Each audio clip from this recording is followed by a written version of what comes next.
Welcome to episode 11 of the Catching the Facts podcast here on the Catching the Facts official podcast network. I'm your host, Dan Sisk. And I'm Schroeder. And there was a lot of stuff this week, guys, in both college and the NFL, Eric, which I don't think is something we've been able to really dive into in recent weeks. But the NFL had a lot of interesting news stories and games to talk about, so we'll be able to touch on that more than usual. After we are done with our news roundup for the week, the games we're going to be talking about are Oregon and Iowa, Indiana and Penn State, Texas A&M and Missouri, Texas Tech and BYU, the Buffalo Bills and the Miami Dolphins, and the Los Angeles Chargers versus the Pittsburgh Steelers. So, Eric, you ready to get going? Yeah, let's do it. Okay, guys, so we're going to start off with the news roundup for the week. And the first bit of news was certainly unexpected. Eric, what was going on with Marshawn Kneeland? Yeah, so this is tragic stuff here. Marshawn Kneeland, the defensive end for the Cowboys, tragically passes away after taking his own life in a police chase. Yeah.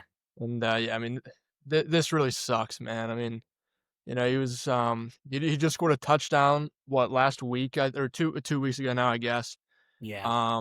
In the game, but yeah, I mean, second round pick out of Western Michigan. And he's from Grand Rapids, so he's playing for his hometown team. Yeah, I mean, this is terrible, man. Yeah. It's definitely surprising. Yeah, I know it's definitely fun to hate on the Cowboys around the country. But this was a really hard day for the entire organization and the league. I don't know if you saw this, Eric, but this morning they had a bunch of new details come out where the Plano Police Department were calling for a welfare check at Marshawn's home the night before all of this went down because they were being called in to talk about his mental health issues. So this was something that was going. This wasn't just a spur in the moment thing.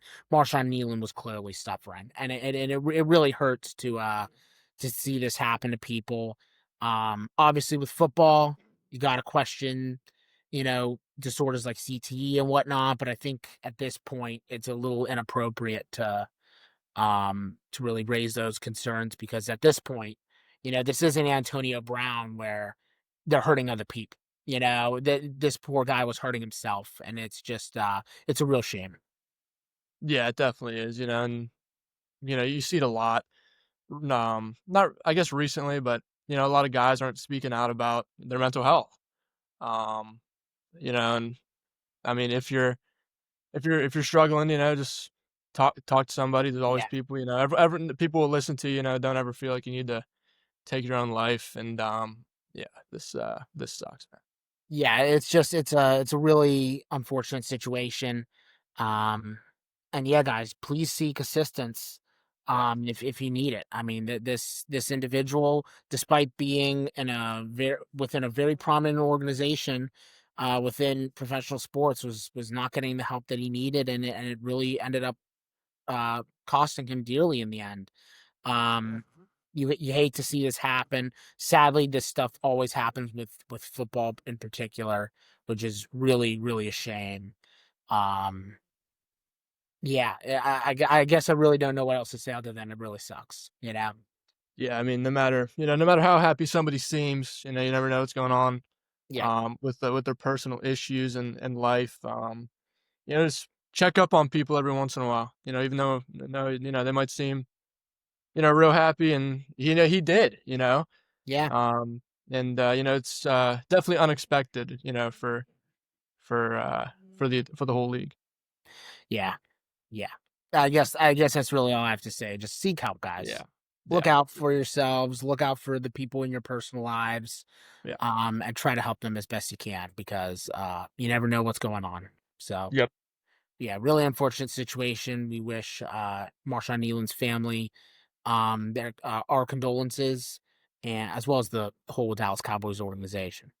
Um, and yeah, I hope that I hope that more of this can be addressed because I think sadly, this stuff. I mean, you're seeing guys like I'll bring him up again, and Antonio Brown, seeing these guys just kind of spiral. I mean, we're seeing this whole murder situation going down in Miami with him. I mean, it's horrible to see these players suffer like this. And yeah, I hope that it can be corrected eventually. Yeah, for sure. Okay, you ready to move on to the happier news in the news roundup? Yeah. Okay. Well, as happy as this can be, the Giants hired their hack of a coach, Brian Dable. Um, they had a what I think was like a 10-point uh uh lead against the Bears, and then the Bears came back and won. I mean, they were 2-8 in this season. Dable, after that first year where he won Coach of the Year, has been a complete disaster. He's been loyal to Shane Bowen, their defensive coordinator, a tried and true idiot who has no idea what he's doing. But unlike Mike Tomlin, who sticks by his coordinators and keeps his job, John Mara clearly did not have the same level of compassion for Brian Dable, and Brian Dable was shown the door. Um, Deserved. Is anyone going to argue this? No. Yeah, I feel this should have been done a while ago, probably after last season. How he got halfway through this season is incredible to me.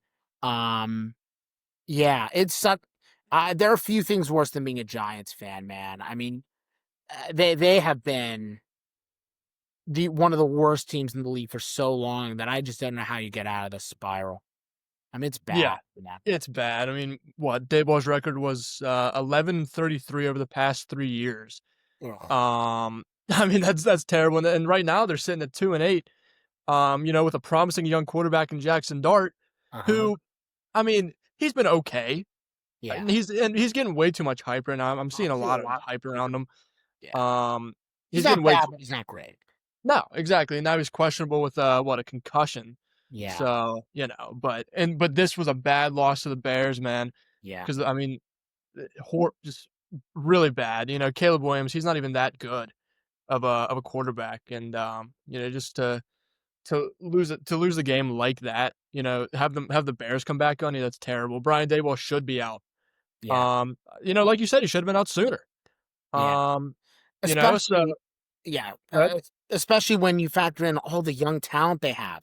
Right. Scadaboo when healthy, Malik Neighbors. I mean, this team has a Yeah. lot of young talent, man, and they can't stay healthy, and the coach is an idiot.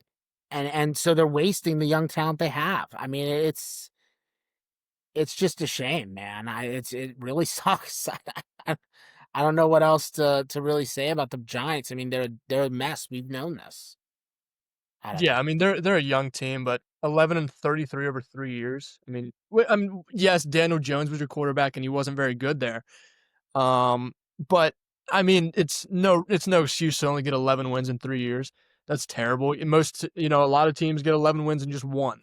So, so it's that's really bad. Next step for Dayball though, what do you think happens?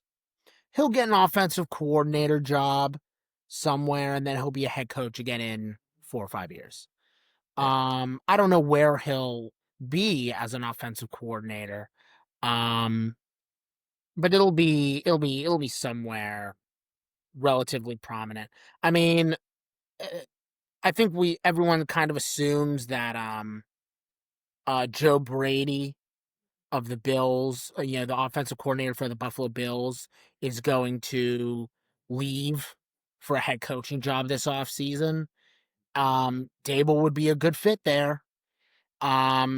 To be Sean McDonough's offensive coordinator in Buffalo, and then maybe he could springboard that into another head coaching gig. But there's no way he gets a head coaching gig.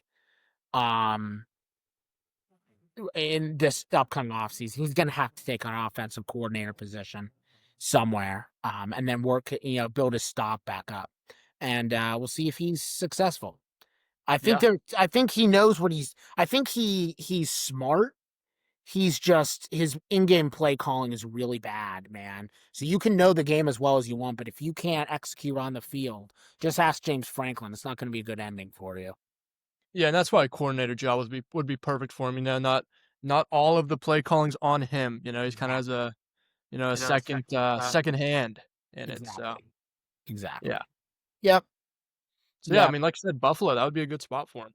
Yeah, and I'm just spitballing. I'm assuming Joe Brady's gonna leave. I would think that he Yeah. would.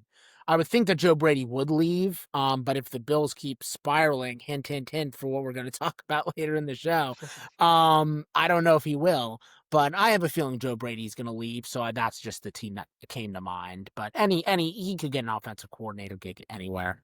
Yeah. And we'll see if he where he goes. So it'll be interesting because again, there is talent there. I do believe that.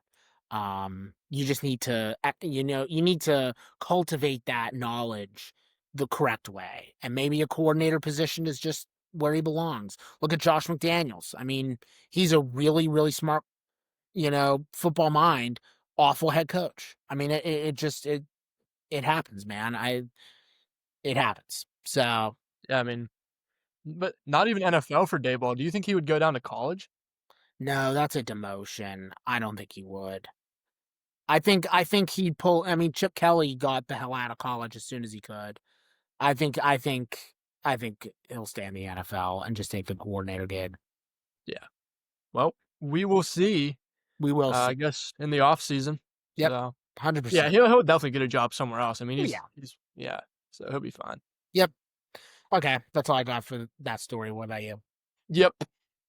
Okay, guys, moving on to the games of the week, and oh my God. As soon as I say we're not going to do Penn State again, and as soon as I say I'm done with this team for the year, here I go looking at my phone at halftime, and my jaw is on the floor. So, what was going on in with number 2 Indiana visiting the Penn State Nittany Lions at Beaver Stadium.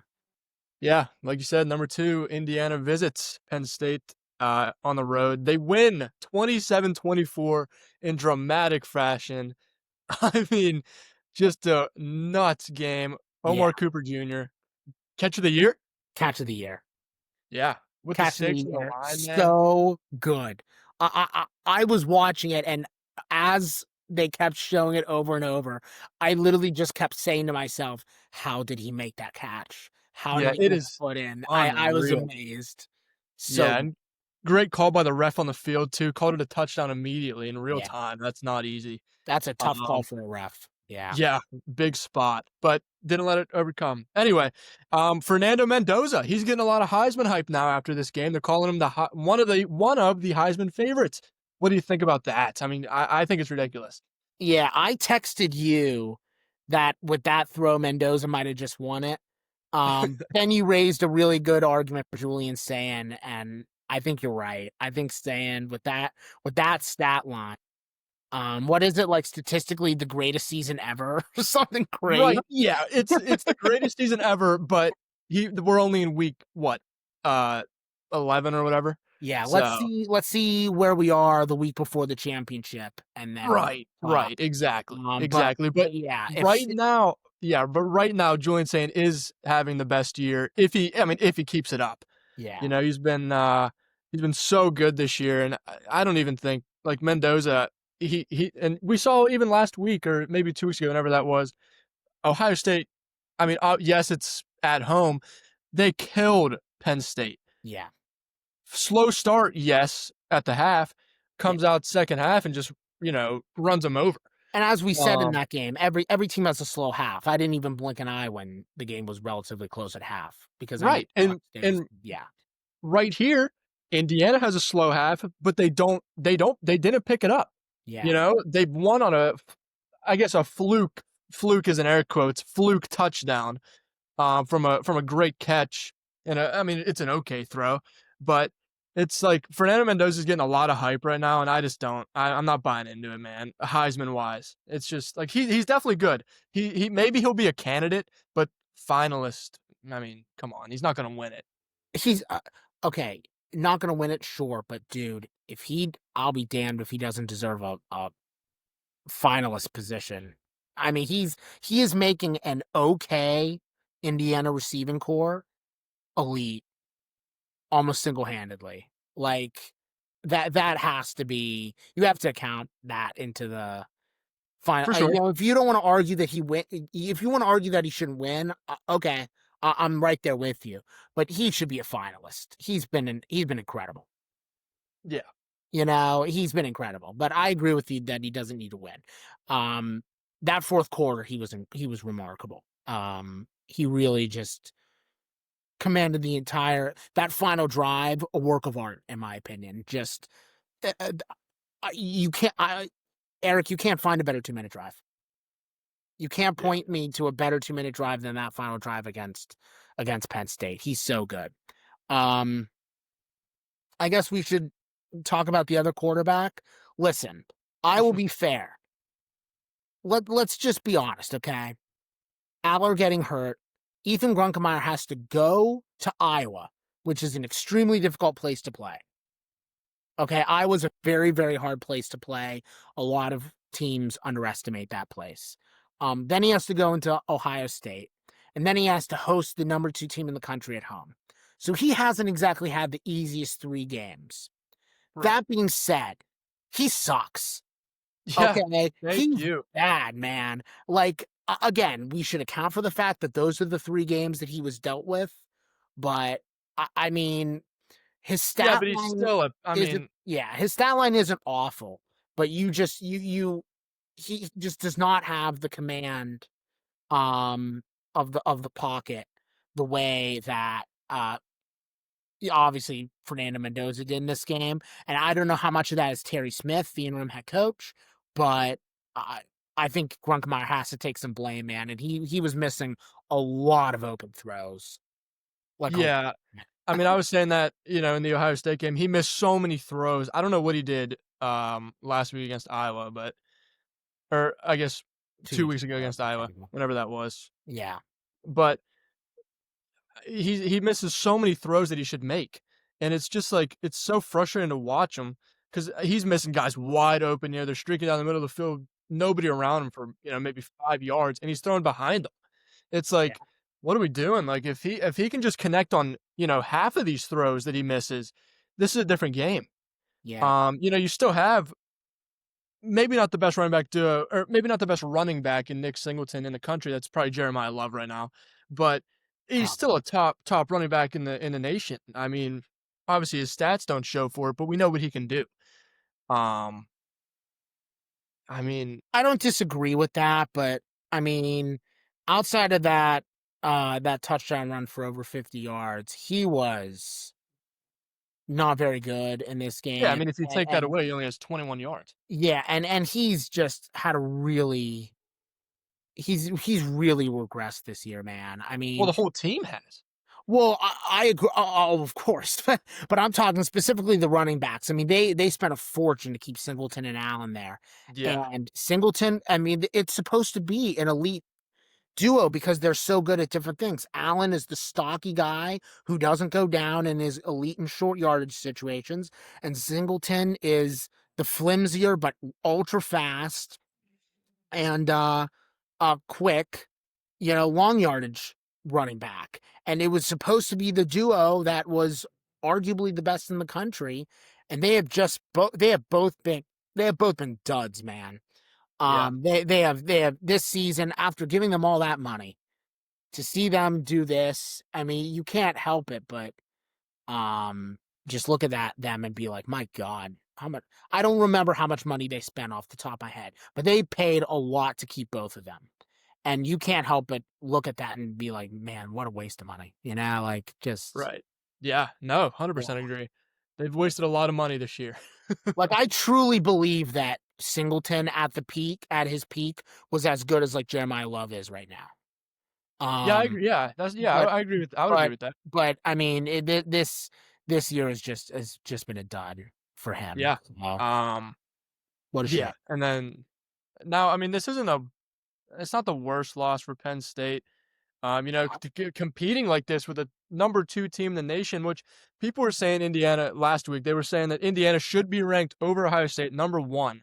No, Um, absolutely but that was before this game, and not. it's just like when we were saying what I think it was last show. We were Yeah, like, it's they're in a different tier, man. It's just not even like Yeah. Ohio State, they're just not even close to even the Yeah. number 2 team in the country. I agree. I mean, this I do believe Indiana's very good, and I think Yes, of they're course. obviously gonna make the Big Ten championship relatively competitive. Yeah, But uh, they we that Ohio State team is better than mm, what's probably the top 3 or 4 best college teams I've ever seen. I mean that team is so good that you're gonna have to have every miracle go your way to like potentially beat them. I mean, they're yeah, that good. So I agree with you. I think this game kind of shows that Indiana, while they are a very good team and very resilient, and they have a great quarterback, they aren't in the same league as Ohio State. It's Ohio yeah, State's champ. It's Ohio State's season to lose at this point. right, If they lose any game this year, it's entirely on them. If they lose to Michigan, it's entirely on them. If yeah, they lose to Indiana in the Big Ten championship game, it's entirely on them. They have no right. one to blame but themselves. I mean, as far as Indiana goes, I still think them being number 2 right now, even after this close, buzzer beater win, It's a point. it's still right. You can't I agree. yeah, you got what, Texas A&M at, the 3rd spot. Yep. That's fine. I like Indiana over A&M. A&M's had some close games with some not so good teams, Auburn's one of them, Florida even. So them being at 2, that's still fine. There's just a little bump in the road, and they still won, so it doesn't really matter. They're Yeah. still 10-0. I agree. I agree. A&M's had a fantastic year, but Indiana deserves number 2. Yeah, for sure. They're really good. Um, that's it for the game buys, but I do have a little bit of tea. You love the tea. I got a little more information on the coaching situation at Penn State. Um, I cannot confirm this, but I have again, it's a source within the board of trustees. They would know stuff, guys. So, what I'm hearing is, last week, I believe last Friday, the board met and they were specifically discussing 3 candidates that they were extremely interested in for the gig. I couldn't figure out who these 3 were for the record, but I can confirm that they were strongly considering 3 individuals. Now, based on various sources outside of mine, I have reason to believe that they are looking at Brian Hartline, who is the offensive coordinator at Ohio State, Jeff Brom, who's the head coach of the Louisville Cardinals, and Eli Drinkwitz, who is the head coach of Missouri. I have strong reason to believe that those are the 3, unless Lane Kiffin is somehow interested in the Penn State gig, which would shock me. Yeah. Um, so I have strong reason to believe that those are the 3 that they're looking at. Is Jeff Brom still in play after that embarrassing Louisville loss to Cal? I don't I don't know. know, man. I mean, we saw what happened with Matt Rule. Had a couple embarrassing losses, and then smartly extends at Nebraska. And would Jeff Brom even want to leave his alma mater? I mean, he went to Louisville. I don't know if he'd want to leave. Um, it's looking like Brian Hartline or Eli Drinkwitz. Both are really risky. We'll see what happens, man. It's interesting. I Yeah. don't know. Yeah, Jeff Brom would be that would be interesting, especially after that loss. Yeah, Uh, I he can't. received did you see this? He received a death threat after that. I didn't. That's Oh, nuts. yeah. He received a death threat, and the dude, like, got arrested, $100,000 bond. So, Wow. yeah, it was A bond of that size means uh it's serious. it was some journalist at Louisville. A journalist? Okay, well, the journalist deserves to get arrested. If you're a journalist, your name is attached to that, you idiot. Yeah. Like you deserve that. Um, But anyway, I mean, yeah. but yeah, I mean, both are really risky picks. I mean, Eli Drinkwitz has never won a big game in his life. His only big bowl win was against Ohio State a few years ago when Ohio State sat literally everyone, including Marvin Harrison. So I don't consider that a victory. I don't. That's not a win. And then Brian Hartline, who is a remarkable recruiter and has helped Ryan Day substantially in getting all of those elite receivers to go to Ohio State. but does not have a lick of head coaching experience. And you see So how Jim Knowles is working out right there at exactly, Jim Penn Knowles State staff. has been a disaster. So I don't know, man. It's interesting, but yeah, they were talking about three people, and my inference is that those were the three that they were discussing. So a little bit more tea. I'll try to pour some more if I can. I can't promise anything, but that's what I heard. So Nice. okay, that's all I have on that game. What about you? Yeah, that's all I had. Yeah. Good job, Omar Cooper Jr. Catch of the year. Yeah, man, You're in highlight reels forever. for sure. Highlight reels forever. Okay, guys. Next up, a really interesting game. Number 9 Oregon visiting number 20 Iowa. Eric, what was going on there? Yeah, Oregon wins it on the road, but in a close one, 18-16. Um, yeah, I mean, great game here. Dante Moore, underachieved for sure. Didn't even have a touchdown. Um, really bad game for him. He had 112 yards with a pick. Awful. It's horrible. And Awful. like, I understand. I would like they're not good. They're not bad though. They've had some close games with some good teams. You know, they beat Penn State, kept it close with even Indiana. Uh huh. Um, so, you know, they're not like some like they're not some like scrub like, you know, like Kent State or something, but Sure. you still shouldn't be keeping it. You still shouldn't win by 2. 100%. 100%. I just said it, man. I was a hard place to play. That team is never elite, Yeah. but the environment is always elite, which is crazy, right? I mean, Right. you would never think that. Yeah, Um, great environment there. Noah Whittington continues his streak as one of the most underrated running backs in the Big Ten. Is he one of the best running backs in the country? I would say probably not. But he has had a really, really solid year and he's not getting a lot of recognition. So catching the facts will give him the recognition he deserves. Um, he had 17 carries, 118 yards. He didn't have a touchdown in this game, but he had a great game on the ground. Yeah, really underrated running back. I wish more people were talking about him. We mentioned it, Dante Moore. Jesus Christ. I mean, remember when he was in Heisman talks? Those were better times. Yeah. Um, just, I mean, he was mimicking Arch Manning in this game. He had a QBR of 39.7, 39.7 That's against hilarious. Iowa. And again, Iowa's a hard place to play, but Iowa, you have a 39.7 QBR against Iowa. I mean, good God. Although to be fair, Iowa always has a really respectable defense. They always struggle on offense.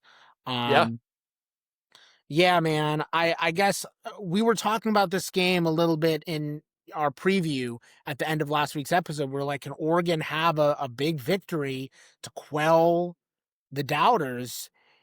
And they did anything but quell the doubters. I think, if anything, they just increased the doubters in terms of their numbers. This was they have really struggled in a lot of games that they should have dominated, man. Mhm. That Penn State win is not looking great. They didn't kill Wisconsin, that awful Wisconsin team. Luke Fickell, when's he gonna get fired?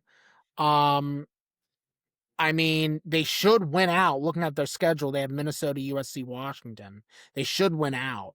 And they'll make the playoff if they win out. But I mean, that this team has so much potential, Eric. They have Yeah. so much potential. All the pieces are there. I truly believe that. And they are just below elite, which is really frustrating because they could be elite and Yeah, they're they not. have all the pieces. You know, they have a great coach right now too with Dan Lanning. Excellent coach. And they're so close to being elite and they're not. It's crazy to me. They should be so much better than they are. They're an incredibly frustrating team. Incredibly frustrating. Yeah, outside of Noah Whittington, the offense has really been struggling this last month, and we'll see if they can turn it around because they're going to need to in that Big Ten championship game, or rather, not the Big Ten championship game. What am I saying? Oh, it'll be Ohio State or Indiana. For their playoff game, they need Dante Moore to play well. They Yeah. need Dante Moore to play at a high level. Um, to get it because they're probably not going to get to the they're not going to get through the first round bye. They're going to have to play in that first round. So, Yeah, and at I this mean, rate, they might not even host a home game. So yeah, true. I mean, right now they have the sixth best odds at 86% to make the playoffs here. they'll make it because I don't see them losing to USC, and USC is the only other team that's relatively competitive. I mean, Washington isn't But bad this year, but they're not good enough to be. Or no, neither is Minnesota, to be honest with you. But none of those three teams are good enough to beat Oregon. yeah, I mean, I agree they'll get in. I honestly don't even think that's a question, especially if they obviously went out. But it's just what they do in the playoffs. I mean, they didn't do anything in the playoffs last year. Yeah, They won. Well, like, was it one game? Yeah, yeah, right. They won one game, or no? They lost I to. believe they won one. I think so. I'm blanking right now, but I I'm don't even pretty sure know. they. They got killed by Ohio State anyway. Yeah, So I mean, it's like what it all depends on what they do in the playoffs. Their defense has just looked okay. They're yeah, letting up, a good bit of points to good teams, yeah, but you're only going to play good teams in the playoffs. exactly. Um, and like you said, Iowa's defense is honestly they're great. They've only the most amount of points they've let up was what I think 28 to Rutgers. Yeah, Um, and then below that, it was 24 to Penn State. So they have a good team, Iowa does, but that's not an excuse to almost lose. Your offense has to show up. I understand it's a technically, I guess, not elite defense, but a good one. And if Iowa can score, this game is over for Oregon. yeah, They lose. you're right. So yeah, it's not good, and this is definitely a wake up call. But yeah, I mean, as far as the playoffs goes, they'll make it, Yeah. but it's bad. This is bad. Yeah, so looking at the newly released CFP rankings, Oregon's 8, Yep, and right in this projection they would be playing number 9 Notre Dame and hosting number 9 that'd be a great game. Notre Dame. That would be a very good game. That I think would be pretty evenly matched because both teams are right on the cusp of elite, but they're both flawed. So I think that would be a very good game.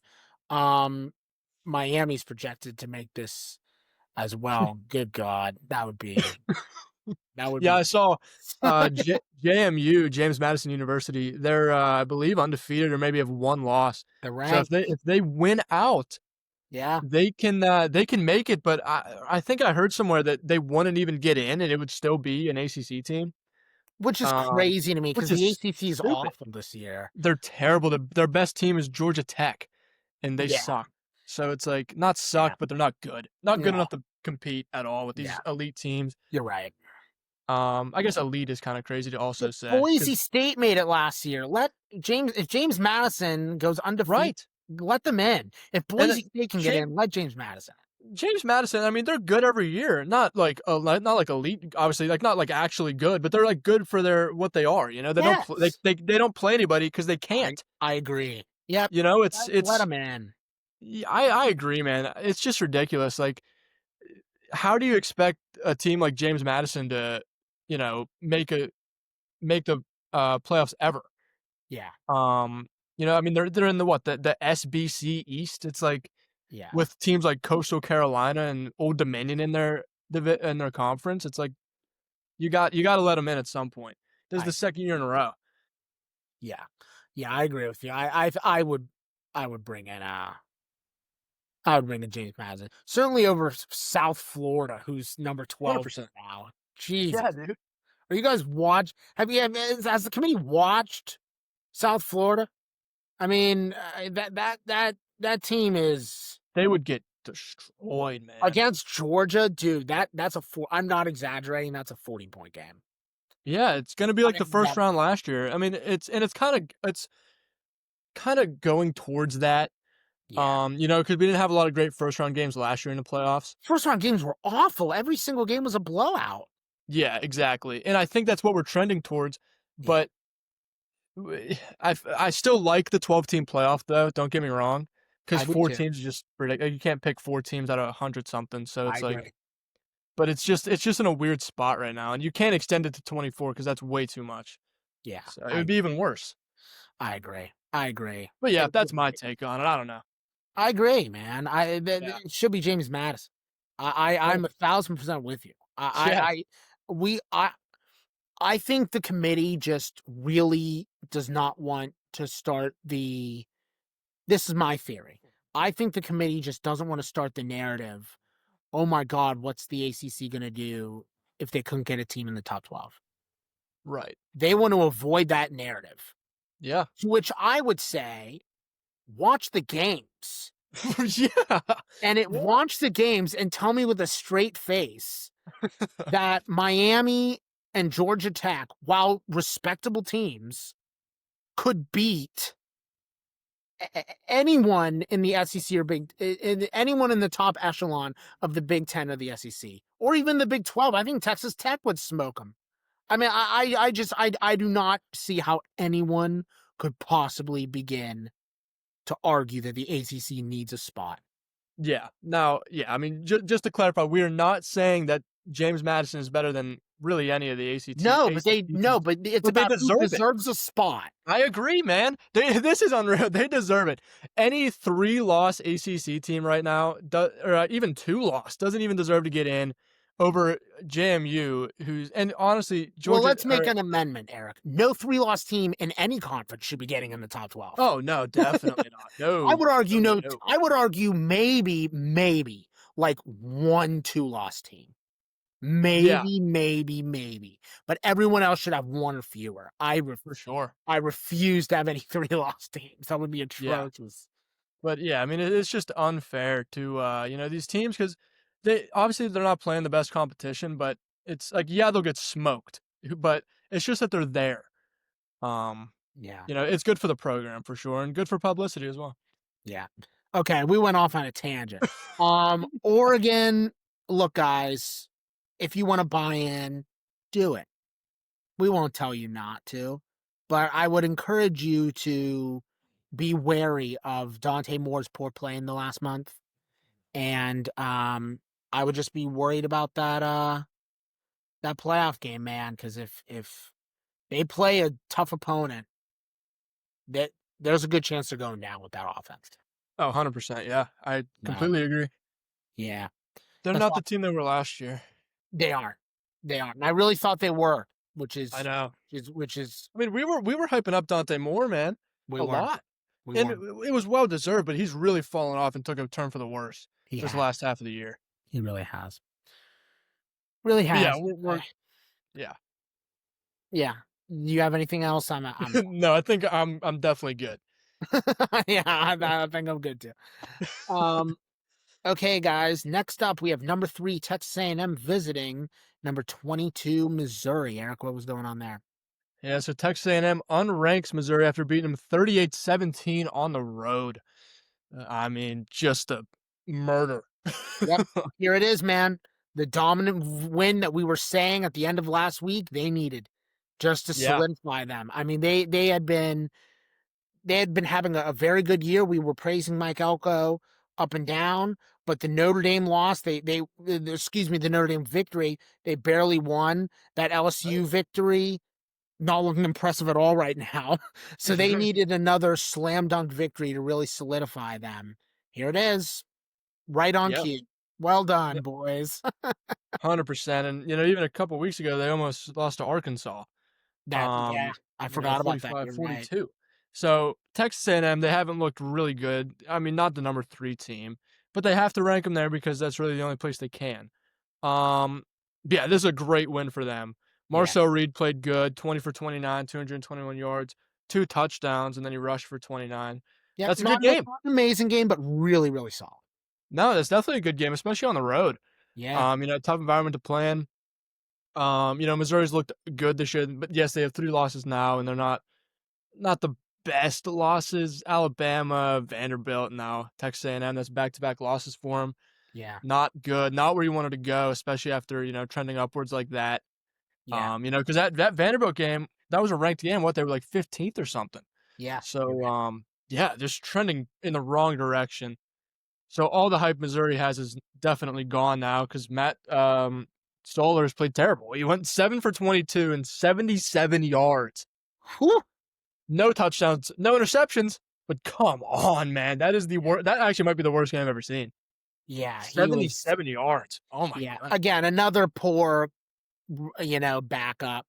Um, Right. Yeah. after Bo Pribula's injury, he had to come in and kinda take over, and to throw him up against number 3 is unfair, but, Yeah. honestly, it's the Grunkemeyer argument, man, like, it's unfair, but we can still call out the lack of ability, and Right. Zoller's ability is, to put it kindly, subpar. Yeah. Now if You know? if Bo Pribula is in this game, how do you think it goes any different? No.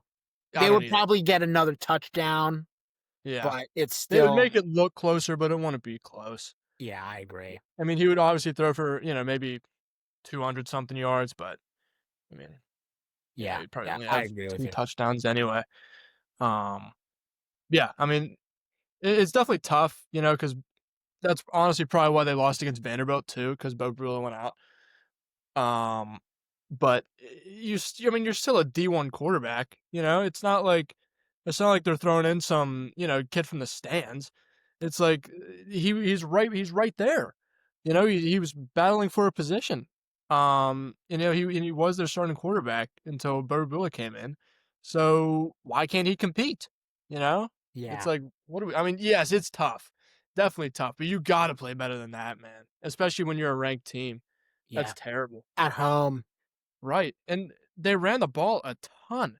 Jamal Roberts, 17 carries for 110 yards and a touchdown, and then right back with him, Ahmad, Hardy, 13 carries for 109 and a touchdown. It's like Yeah. they commanded the game on the ground, which is what they needed to do. They needed to keep the ball away from A&M, which they didn't do a terrible job of. They had 24 minutes of possession. They got, you know, that's pretty bad, but you can't expect to have a lot of time possessing the football when your quarterback's only throwing 77 yards. I mean, Yeah. pretty bad. And But all he the was in and all the incompletions, right, so and it's not like he was getting like yeah, he was getting some pressure, but Texas A&M only got to him twice. yeah. It's not like they were, Hounding getting in the game, yeah. exactly. Yes, I mean, Yeah. no excuse for 7 for 22, but we're really ripping into this kid. Or at Yeah. least I am. Yeah. Um, Yeah. I don't know if it's fair, because he is a Yeah. backup. Yeah. But yeah, Marcel Reed, he played good. I like Marcel Reed a lot. I like what he can do with his legs. I do. I do as well. Good dual threat, and then yeah, I mean, because Texas A&M, I mean, you look at them, they don't have a ton of stars on their team. Yeah, they do. Um, running back, even receiving room isn't that good. So Marcel Reed's really commanded this team this year, and that's what I want to see. I've always liked Marcel Reed. And, this is definitely a good win for them, even though it's a backup quarterback. They were still a ranked win. Yeah. Yeah, no, this was, again, you needed a big statement win after Yeah. Arkansas and the barely getting by against Notre Dame. You needed another statement, and this was a statement in my opinion. I thought this game really worked out for them, and obviously the next 2 weeks are gonna be walks in the park. I will s get South Carolina, Samford, who cares? I will say this, dude, I am so freaking excited for Texas versus Texas A&M. I am Yeah. so excited for that game. I cannot express to you how excited how excited I am to watch that. Now that Arch Manning looks actually decent, that game's gonna be a lot of fun to watch. Yeah. Um, watch him shit the bed against Georgia on the weekend, and all the goodwill we have for Arch will just go away. But right now, I'm really excited for Texas and Texas A&M. That's gonna be a really good game. Yeah. I'm excited for Yeah. that. But yeah, man, another statement for A&M, one that again I feel that they needed and they delivered on cue. And we'll see you Aggies in 3 weeks because that'll be the uh that'll be the game where we really really can see them against a top notch opponent again for the first time since Yeah. their name. Yeah, it's definitely exciting because that Notre Dame game was great. I think we definitely talked about it. It was a top what, like, Yeah, it was top great. It was a matchup. great game. Great. Um, but yeah, I mean, as far as Texas A&M goes, they got South Carolina, which that'll be alright. I mean, they're gonna kill them.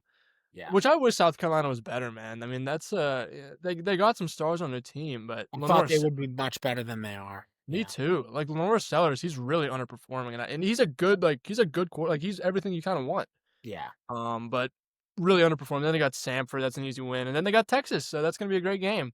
And Yeah, it's a night game too, 7:30, so that'd be yeah. fun. I'm excited for that one. And then, Um, I guess yeah. as far as Missouri goes, they're not unless they beat maybe Oklahoma by a lot, they won't.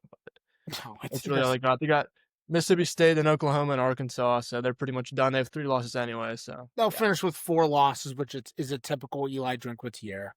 Mhm. Not a bad team, but they always lose to the big schools. I mean, grass is green, water is wet. I don't. We knew this about them. Yep. Yeah. Okay, that's all I have on that game. What about you? Yeah, that's all I got.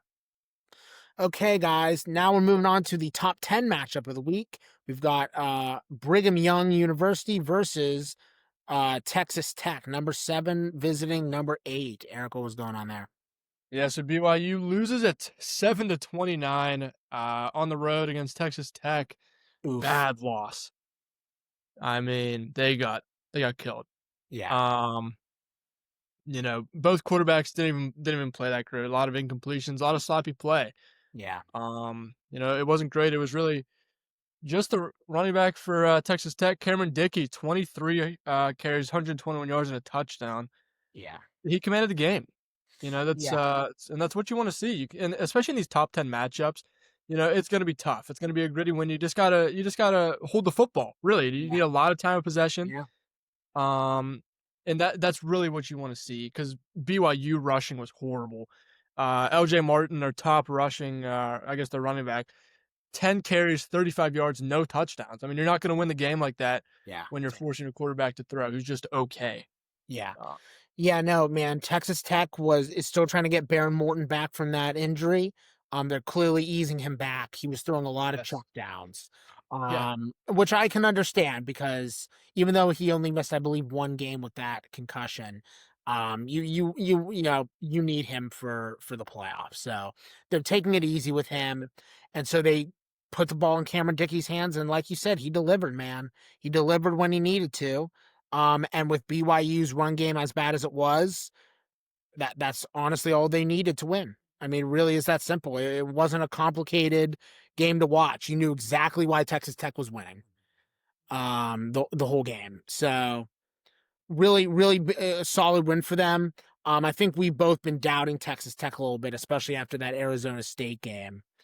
Um, 100%. because Utah is not looking great. That was their previous biggest win, and now Utah is looking, you know, I mean they're just I mean they're fine. I guess I believe they're only ranked.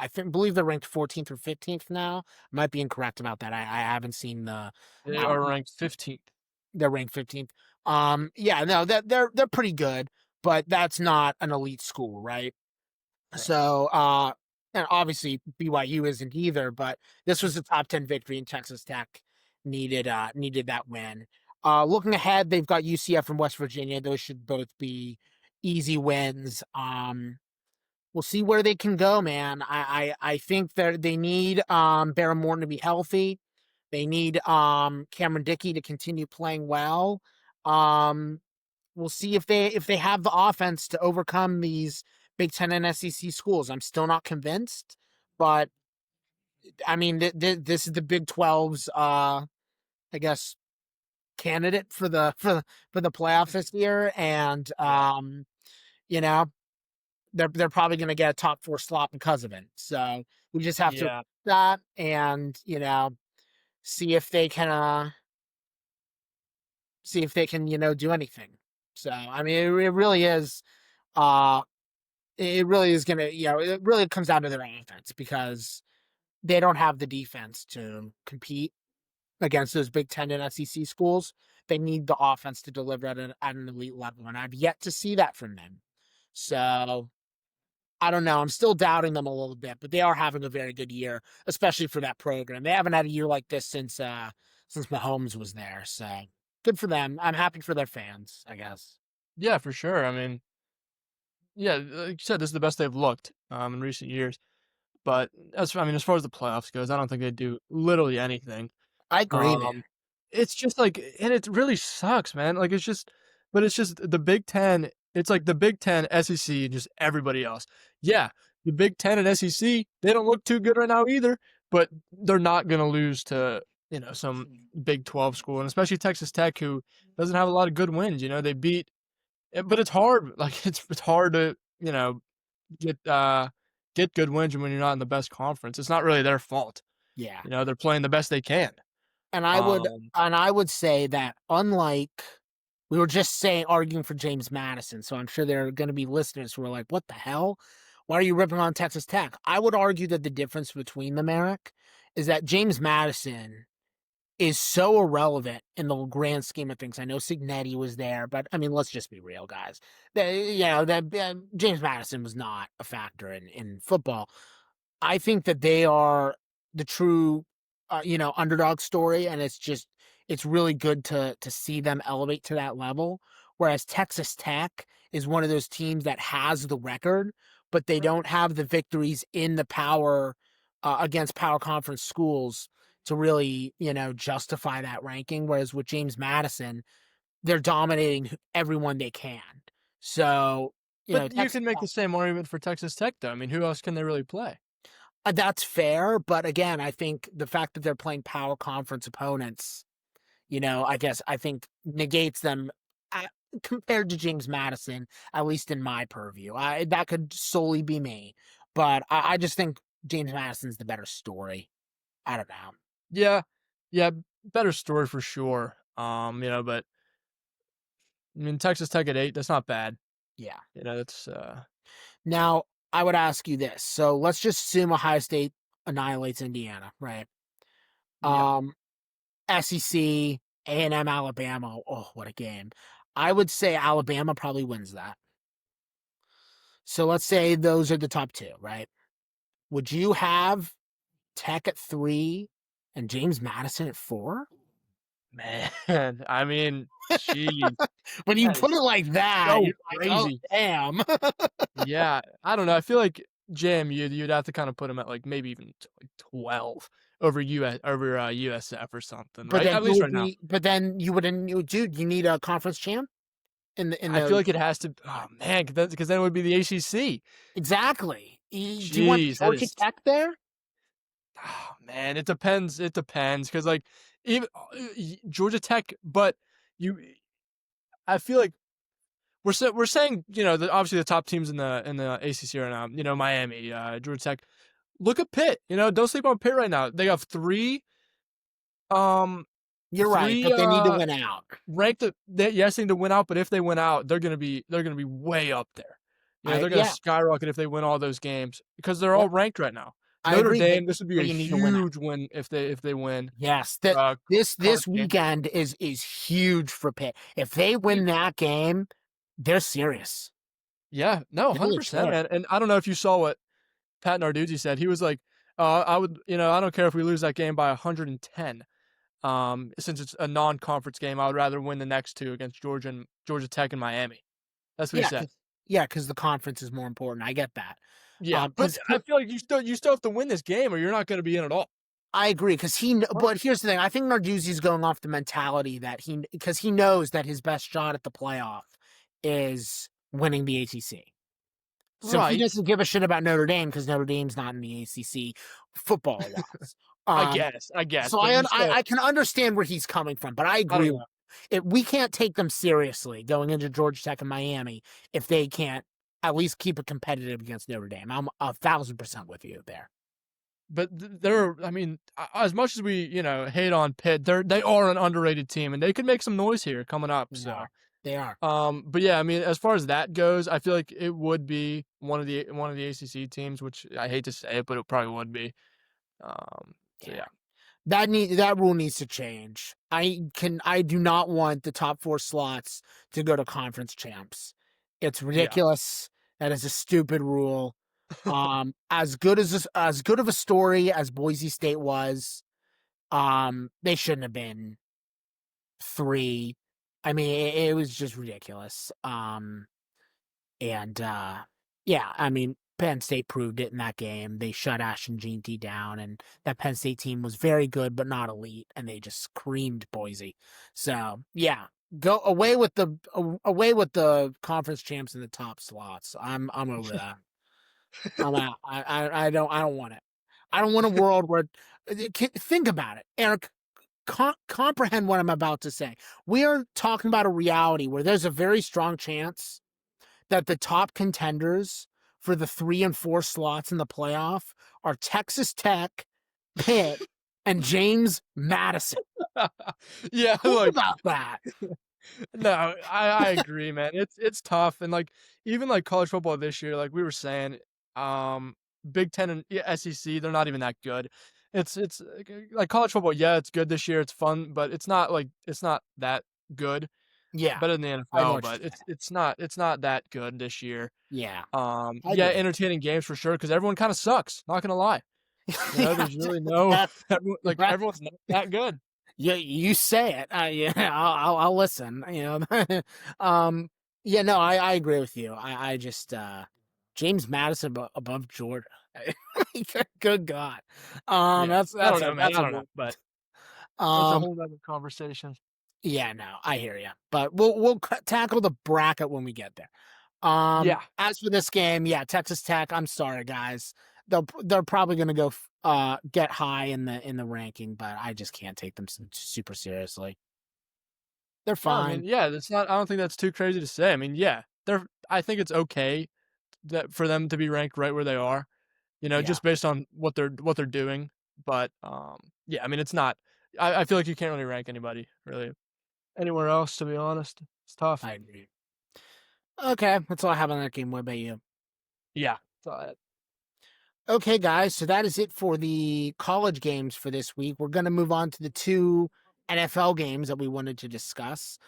First up, we have one of the funniest performances I have seen in a while. The Buffalo Bills visiting the Miami Dolphins. Eric, what was going on there? I don't even know what was going on. Buffalo loses 13-30 on the road in Miami. Jeez. Horrible game, man. And with and yeah, it's maybe you think, oh, Tua must have had a really good game if they had scored 30 points. Yep. No, 15 for 21, 173 yards, 2 touchdowns, and interception. Tua is terrible. Oh my goodness. Yep. Uh, it's like, what are we doing?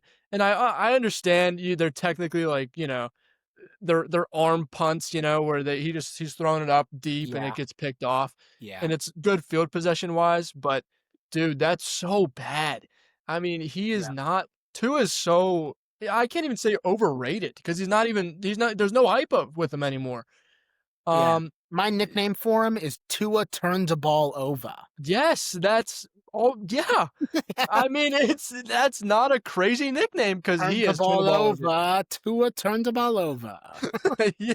So He has happy. 13 interceptions on the year and Oh, 17 touchdowns on the, you know, less than 2,000 yards. may I I mean, remind you, he's getting paid $50 million a year. but he beat Josh Allen and the Bills. Yeah. Okay. Good for you, But bro. I don't know, he didn't even beat them, man. Devon It's not Achane his is a fault. different animal. 22 Yeah. carries, 174 yards, 2 touchdowns. He has looked so good these past couple weeks, and even honestly this whole year and even the year prior. Yeah. He is so good. And it's not like Tua doesn't have any talent around him. He has, you know, wide receiver one at Jalen Waddle, who hasn't. He regressed a little bit this year. He was in trade talks. But he's been solid. You know, Tyreek he's obviously got hurt. yeah, exactly, yeah, right. Which they're pretty much doing about it. But Tyreek, he's I don't know, he's fallen off a little bit. He wants out, bro. Dude, I don't blame him, man. he wants out. I don't blame him either. I I don't blame mean, him either. I would Yeah. want out too if my quarterback had CTE at like 26 or whatever. Yeah, you're right. Yeah. And Yeah, yeah. Yeah. you know, Josh Allen went 28 for 40, 306 yards, 2 touchdowns, and he also threw a pick. He I can't mean, do everything. no, he can't. And James Cook, man, we were just hyping him up a few weeks ago, and rightfully so. He's been really good. 13 Awful game. carries for 53 yards and no touchdowns. What are Awful we game. doing, man? He Terrible. is allergic to scoring. I Yeah. mean, on the goal line, he is non-existent. I understand he has 7 touchdowns on the year. He has 920 yards. You know, with the third most carries in the league, but still, I mean, it's like eh, I I don't even know. It's like he has to score. He doesn't want. It's like he's Yeah, allergic to right. scoring. I don't Right. understand. Yeah. Put They should probably start putting Ray Davis in at the goal line. Ray Davis is a little bit bigger. James Cook's pretty small. Ray Davis, he's 220 pounds. Yeah, he's 5'8", but still. James Cook's a good speed factor to have on maybe first and second down. Third down back's got to be Ray Davis. Yeah. Yeah, man. I mean, I was laughing the whole time because I agree with you, and I appreciate that you were just going off on both teams because both teams deserve it. Um, the Bills, good God, we were, that first week was such an exciting game. We were like, man, Allen, Lamar, these are the matchups we live for, man. And ever since then, the Ravens are surging right now, but they were starting to go down before Lamar got hurt. So I'm not convinced that the Ravens are real right now. Yeah. Just because they have a surge right now, at this moment in time. I think the Ravens are still a powder keg. And we'll see that in the playoffs as per usual with Lamar. But yeah, man, the, I am amazed that Sean McDonough still has his job. How is that man employed? Can someone explain to me how Sean McDonough has a job there? He is one of the worst coaches in the National Football League. And I know that's a statement considering the Bills are always winning games, but it's true. He holds that team back. He I is awful. I agree, and we saw it last, or maybe a few years ago when Nick Sirianni was, yeah, he went to the Super Bowl, but then he kind of struggled a little bit. Yep. He holds the I Eagles mean, back. right, and it's just like, yeah, they're winning games, but they're. I know it's tough to play, probably against the best quarterback in the league since Tom Brady, but Yeah. it's it's like you got to win against him eventually, man. Yeah. I mean, it's just on because other teams are doing it. We're seeing the Chiefs not they're just okay this Yeah. year. Yeah. Yeah, the Bills beat them obviously a couple what was that 2 weeks ago, but it's like but they beat them in the regular season every year. It doesn't regular Exactly. season doesn't I'm not matter. buying stock into that.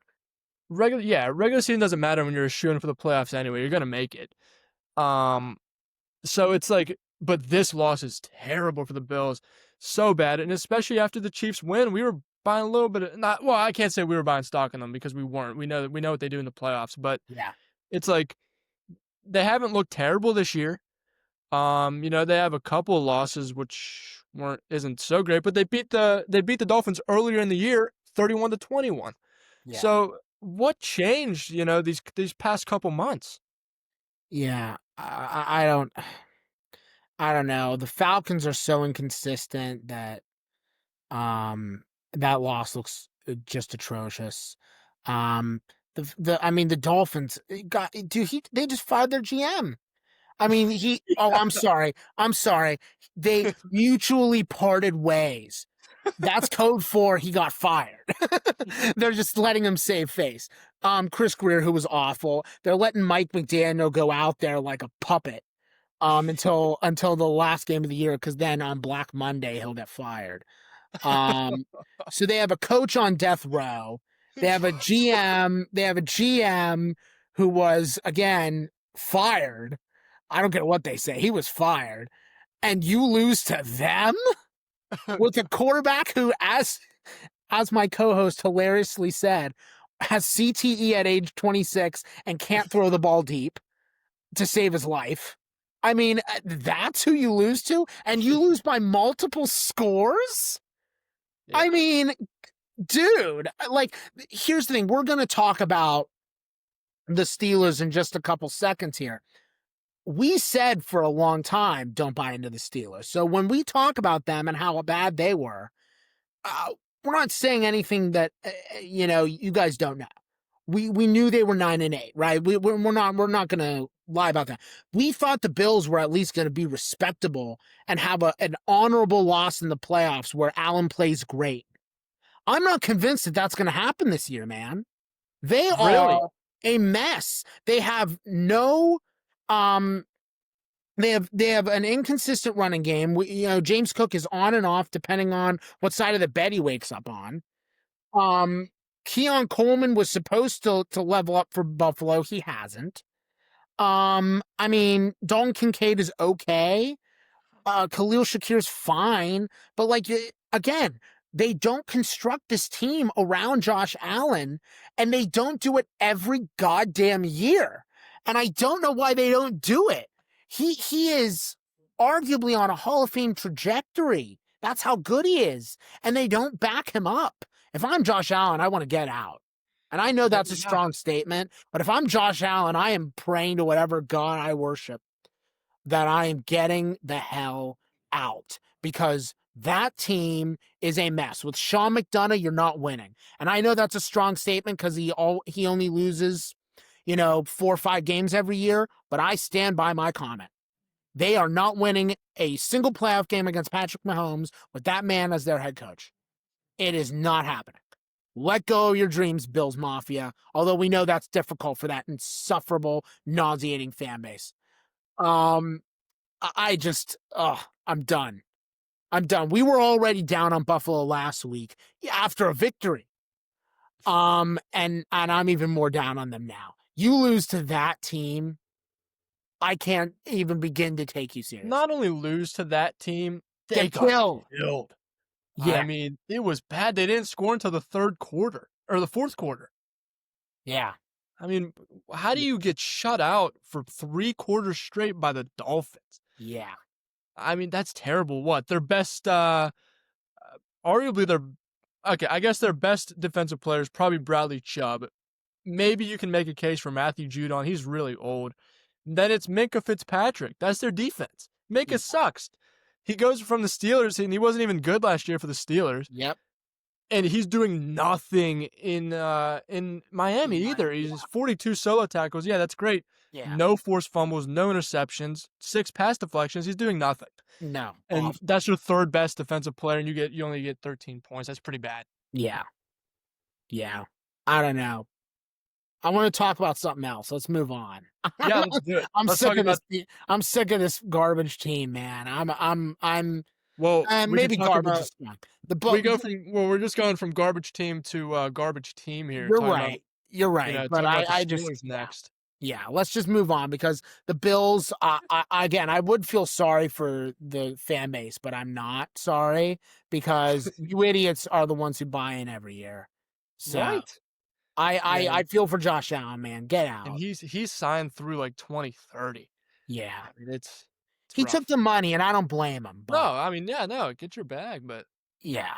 he knows what he's in for. I mean, they got to start getting receivers, man. They have their run game isn't even bad. James Cook, I agree, he's very inconsistent. He was inconsistent last year. Yeah, he's leveled it up a little bit this year, but his good games are better than they were last year. His good games, but you need a receiving core, and I understand Keon and Khalil Shakir are young, Yeah. but it's like you need a veteran presence, You do. That's what Stephon Diggs was, and they let him go. right? I just, yeah.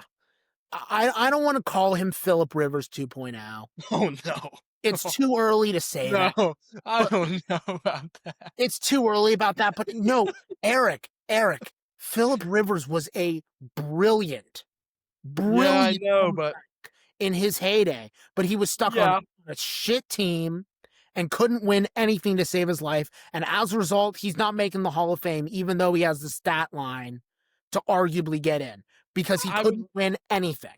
And I he would like shouldn't to be in the Hall of Fame.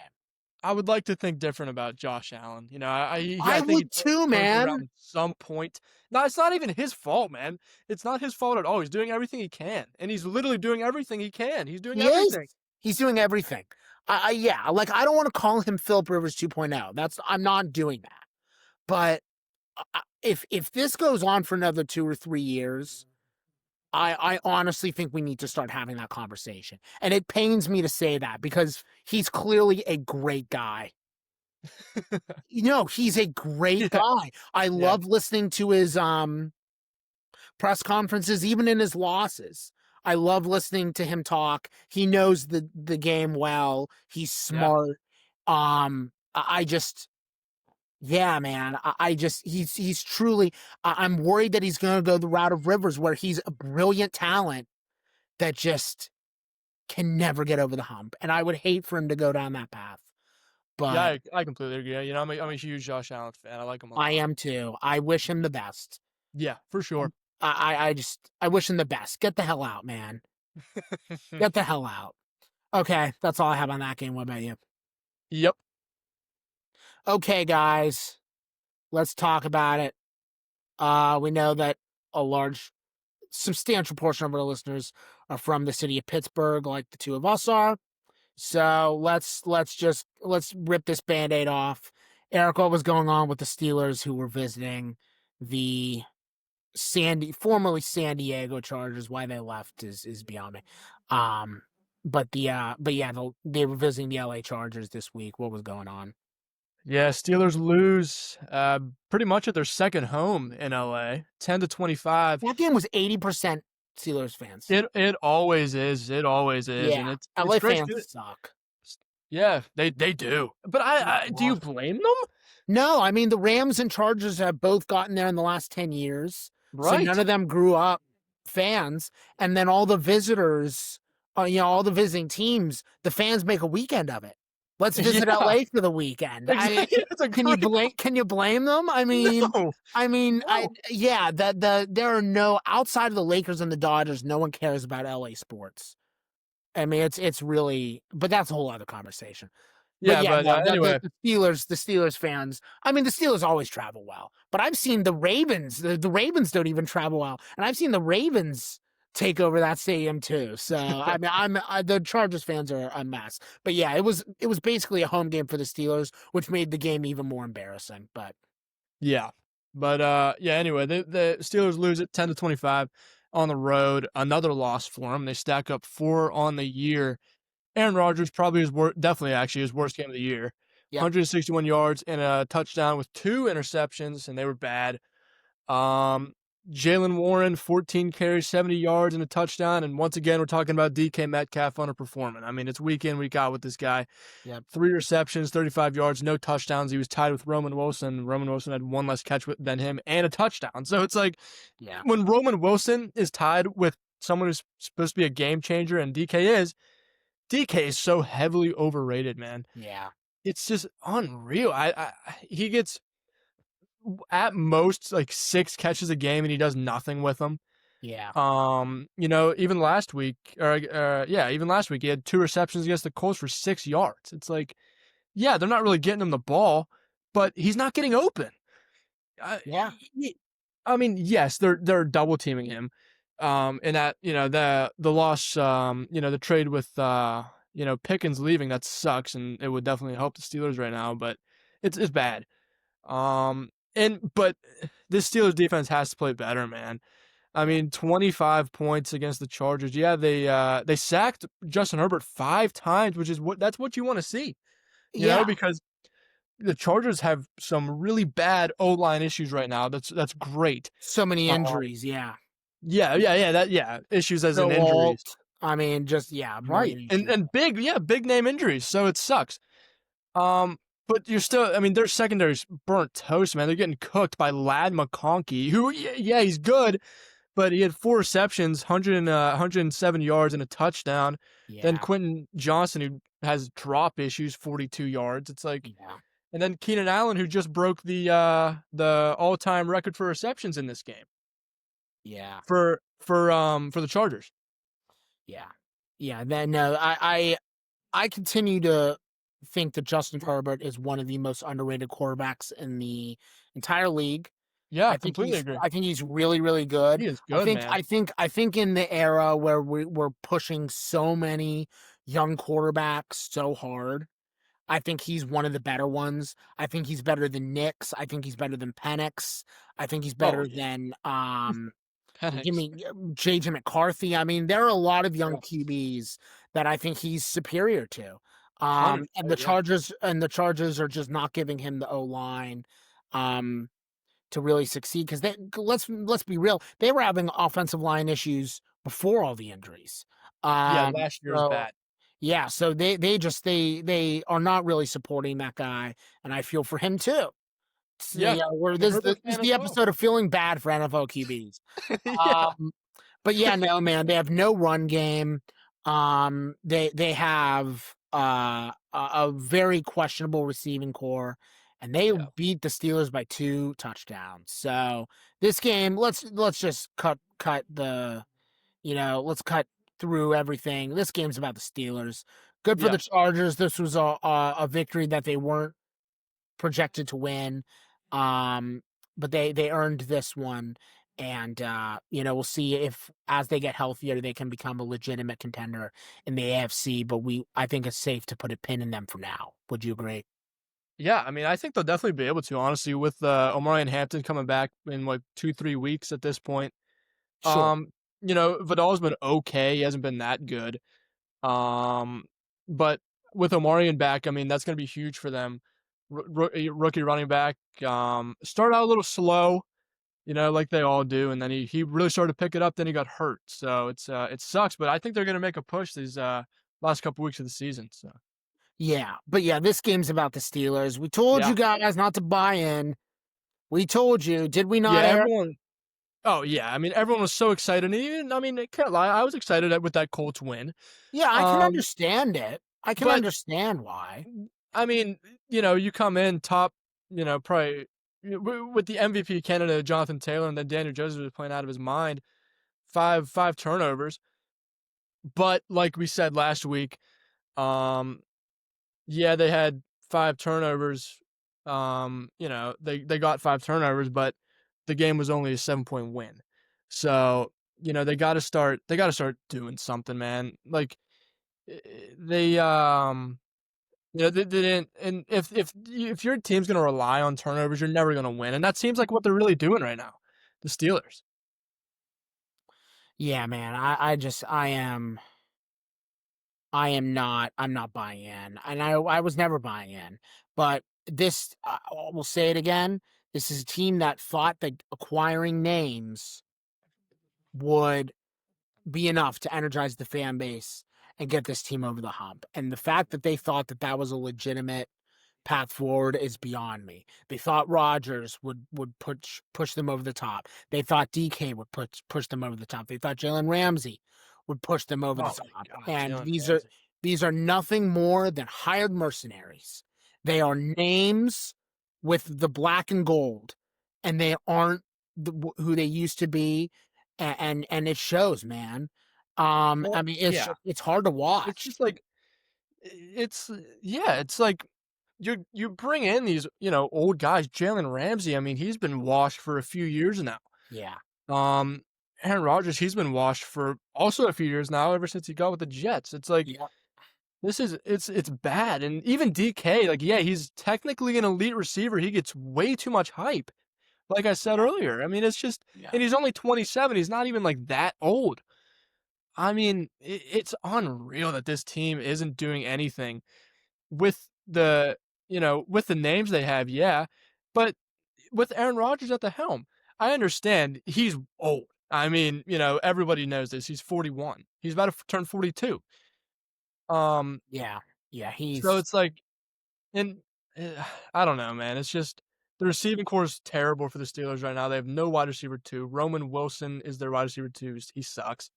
yeah. Um, Pat Fryermuth, he's okay at tight end. I like, but it's just like, I don't know. There's no identity right now.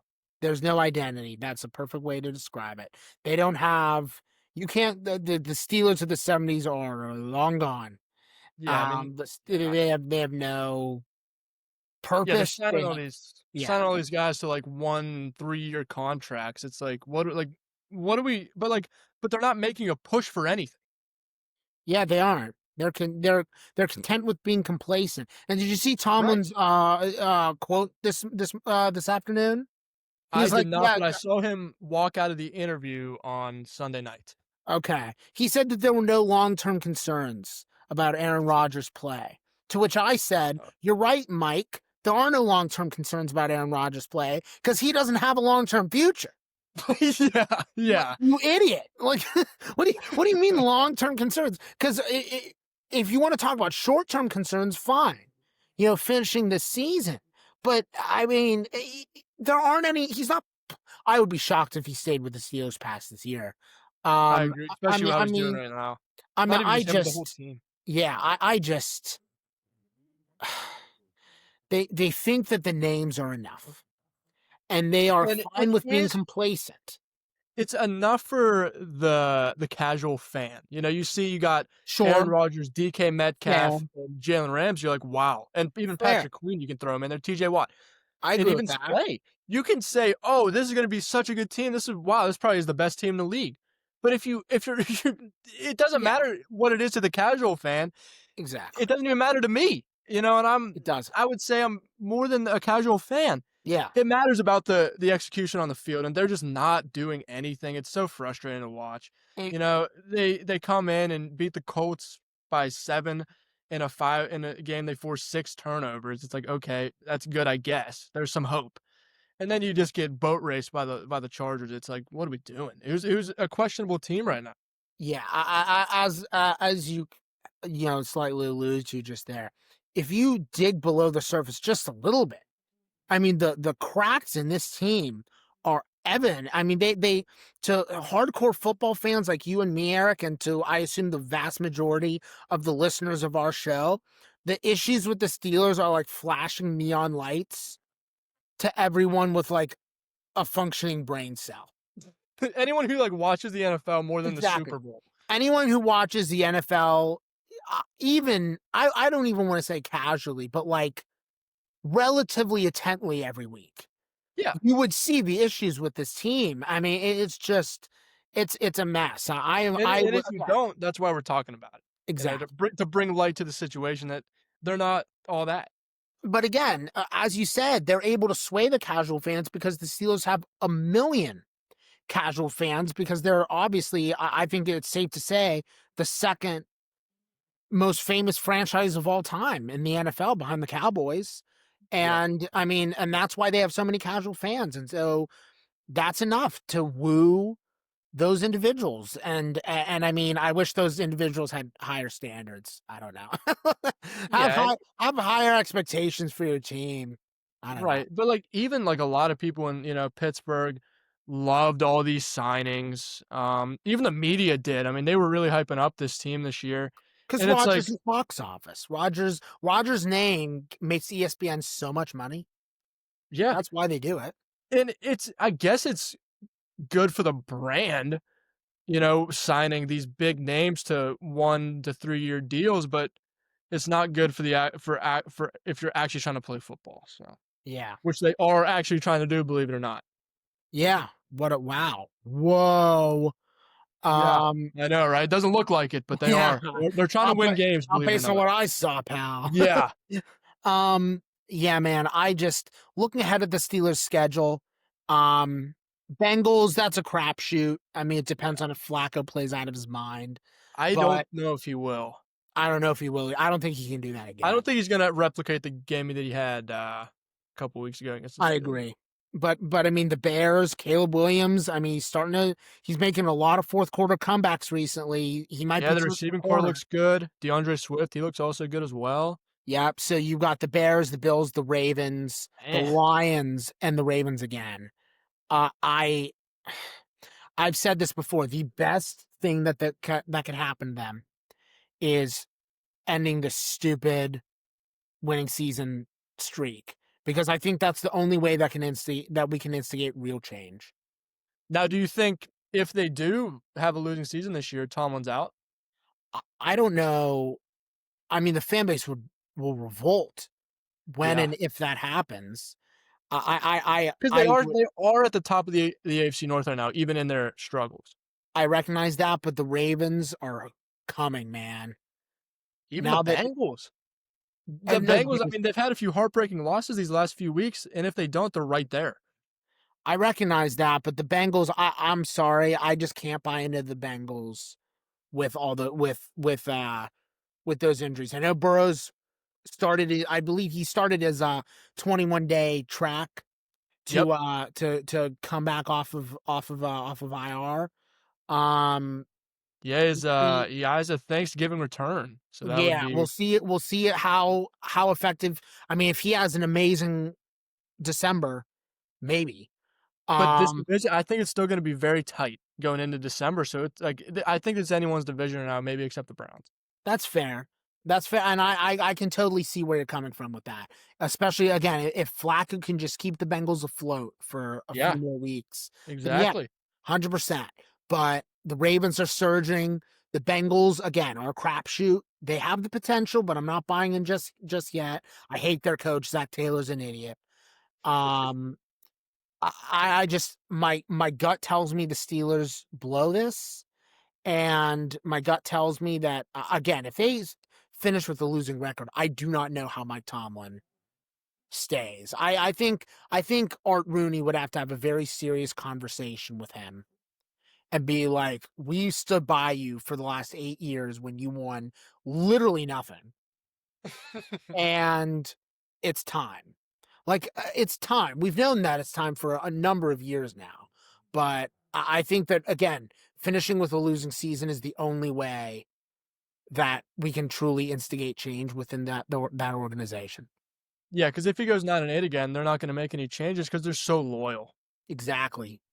Exactly. So, yep, we'll see. But we told, I mean, I don't think we were either of us were expecting them to play as poorly as they did against the No, Chargers, but we knew that they were horrible. going to blow that I game. mean, 0-3 on the primetime games this week, it was horrible. Yeah, yeah. It yeah. We told you not to buy in, so if anyone was devastated by the Chargers game, that's on you. I I don't I don't have sympathy. Yeah. Um, that's it for me. What about you? Yeah, it's definitely it. Okay, guys. So that is it for the games of this past weekend. Thank you so much for listening to episode 11 of Catching the Facts. Looking ahead to next week's games, there are a couple very interesting ones. Obviously, College Game Day is going to Pitt. Oh my God. I never thought I would see the day. It But was that either D2 game or Pitt, so you keep Yeah, that in mind. I guess, king shit top of the turd pile. But you know what? Good for Pitt, man. That's gonna get them a lot of good publicity. Yeah. Um, I am happy because I have a couple friends who are Pitt fans, so I'm sure they'll be excited for that. Alabama, Anything that can get right. Oklahoma. Alabama, Oklahoma, that's a big one. We've been looking forward to that one for a couple weeks now, Eric. Um, can Oklahoma? They need to win that game. I mean, it's a must win for them if they want to make the playoff. And but if Ty Simpson keeps playing the way he is, um, Alabama's probably going to smoke that game. For being Yeah. totally honest. And then, but the big game next week is Texas Georgia. That game is huge. Can Arch Manning continue this momentum? Can Georgia's defense finally not give up 20 points to, garbage teams? I mean, their defense has been pretty inconsistent this year. So that's a big game for both teams there. Yeah, for sure, and yeah, definitely. Yeah, so there are a couple good college games. And then You got obviously we'll do the potential upsets as well. you got Miami, NC State. NC State's a weird team. They are a weird team. I don't know if I'm I buying don't them think as like a solid 3-loss school. I don't know. no, I don't think so. I mean, well, they have four losses right now. Yeah, but they did just beat Georgia Tech, so but They did, and they're not even Miami should be on red alert that game blows up in their face. and Uh, that's it's telling because, Notre Dame killed NC State and Pitt also killed NC State, so this is honestly a big week if I'm a Pitt fan. I'm watching that game. I agree. I agree. Um, Looking forward, excuse me, to the NFL games. Bucks are visiting Buffalo. Can Buffalo bounce back after that performance? I mean, I know Baker hasn't had a great last 2 weeks, but I mean, if he plays pretty well, they win that game. I mean, that they're probably better than the Bills right now. So that game, I think that's a crucial game for Buffalo to kind of re-energize themselves. After the Miami loss. Um, How Looking about you ahead got at the go ahead. Icy Hot Bowl Part Yeah, 2. yeah, I see Hot Bowl Part 2. Probably barely as watchable as the last one. I don't know. That game wasn't great, despite the high score. Seahawks Rams should be pretty good. The Seahawks looking really good. Um, so that'll be a fun one. Yeah, nothing super exciting. I mean, Lions Eagles, we kind of know what we're getting there. I mean, Yeah. maybe the Lions will blow us away with an incredible performance, but I think we everyone kind of knows what's going to happen there. So maybe maybe there are some interesting ones in the NFL, but college there's a couple big ones that we're excited to talk about. Yeah. So that's all I got. What about you? Yep, all I got. So yeah, guys, that's your preview for next week. Thank you so much again for listening to episode 11 of our show. As always, new episodes of Catching the Facts premiere on YouTube and Spotify every Wednesday at 12 p.m. Eastern Standard Time. Thank you so much for your continued support. Please like and follow us on both platforms, just so that we can help grow our standings within the podcast world right now. So. Uh, yeah, guys, thank you so much for your continued support. It means a lot to both Eric and myself that you continue to do that. So we'll talk to you guys next week with some interesting games. That Texas Georgia one's going to be a really really fun one. That'll probably be our kickoff game because that has so many implications for the playoff. That'll be a fun one. But we'll see you guys next week. Until then, I'm your host Dan Sisk, And I'm Eric Schroeder. and we'll see you then.